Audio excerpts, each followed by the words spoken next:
সেই হ্যারেসার যে নিজে স্বীকার করেছে হ্যারেস করেছে, তার হাতে দেওয়া হলো কোরআন শরীফ, তার মাথায় পরিয়ে দেওয়া হলো পাগড়ি। লজ্জায় মরে যায়, বাইতুল মুকাররমের সামনে বসে মনে চাই যে গলায় ফাঁস দেয়। যখন একটা যৌন নিপীড়কের হাতে কোরআন শরীফ ধরিয়ে দেওয়া হয়, মাথায় পাগড়ি পরানো হয়, তখন বাংলাদেশের নারীদের কাছে কি মেসেজ যায়?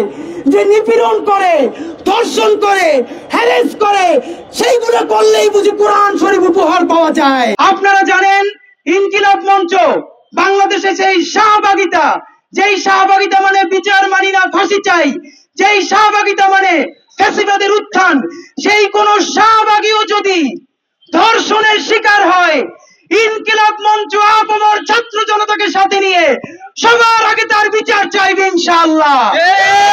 একজনের ধর্ষণের বিচার চাইতে তাকে হিন্দু হওয়ার দরকার নাই, মুসলমান হওয়ার দরকার নাই, শাহবাগের হওয়ার দরকার নাই, শাপলার হওয়ার দরকার নাই।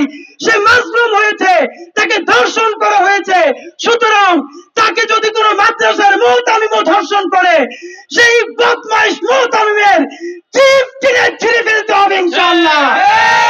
বাংলাদেশের আপামর সাধারণ জনতা, তৌহিদি জনতা, দেশপ্রেমিক তৌহিদবাদী জনতা কোনদিন কোন অন্যায়কারীকে, কোন ধর্ষককে, কোন নিপীড়ককে প্রশ্রয় দেয় না এবং দিবে না ইনশাআল্লাহ।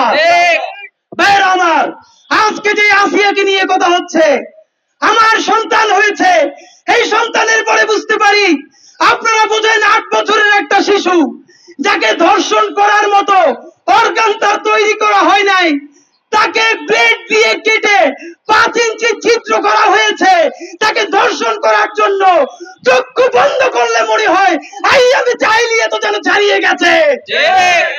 তার পুরো বুক, আপনারা জানেন আপনার সন্তান আছে, আপনার বোন আছে, ভাগ্নি আছে, 10-12 বছরেও একটা শিশু ছেলে বা মেয়ে হয়ে কি উঠে? অথচ এই সমাজে যেদিন থেকে একটা শিশু মেয়ে হয়ে জন্মায়, সেদিন থেকে শিশুর আগে সে মেয়ে হয়ে ওঠে। এই ধর্ষকদেরকে প্রশ্রয় দিয়েছে কে? আজকে দেখতে পাচ্ছি কতিপয় পথভ্রষ্ট মানুষ, একজন হ্যারেসার যে ঢাকা বিশ্ববিদ্যালয়ের রোকেয়া হলের এক বোনকে হ্যারেস করেছে, আমরা সবাই তার বিরুদ্ধে বলেছি। হ্যাঁ, এর সাথে আমরা এটাও বলেছি বাংলাদেশে ধর্ষণ আইন অনেক বাজেভাবে ব্যবহার করে অনেকের বিরুদ্ধে ব্যবহার করা হয়, তাকে যেন আইনে সাপোর্ট করে সেও যেন ইনসাফ পায়, সেই কথা বলেছি। বাকি দেখলাম বাংলাদেশের কতিপয় উচ্ছৃঙ্খল জনতা, আলেম তৌহিদি জনতা নাম দিয়ে তারা শাহবাগ থানার সামনে গেল। সামনে যাওয়াটাও কোনো অপরাধ না। সেই হ্যারেসার যে নিজে স্বীকার করেছে হ্যারেস করেছে, তাকে যখন ছাড়ানো হলো, তার হাতে দেওয়া হলো কোরআন শরীফ, তার মাথায় পরিয়ে দেওয়া হলো পাগড়ি। লজ্জায় মরে যায়, বাইতুল মুকাররমের সামনে বসে মনে চাই যে গলায় ফাঁস দেয়। এইরকম আলেম শূন্য, অভিভাবক শূন্য বাংলাদেশ কোনোদিন ছিল না।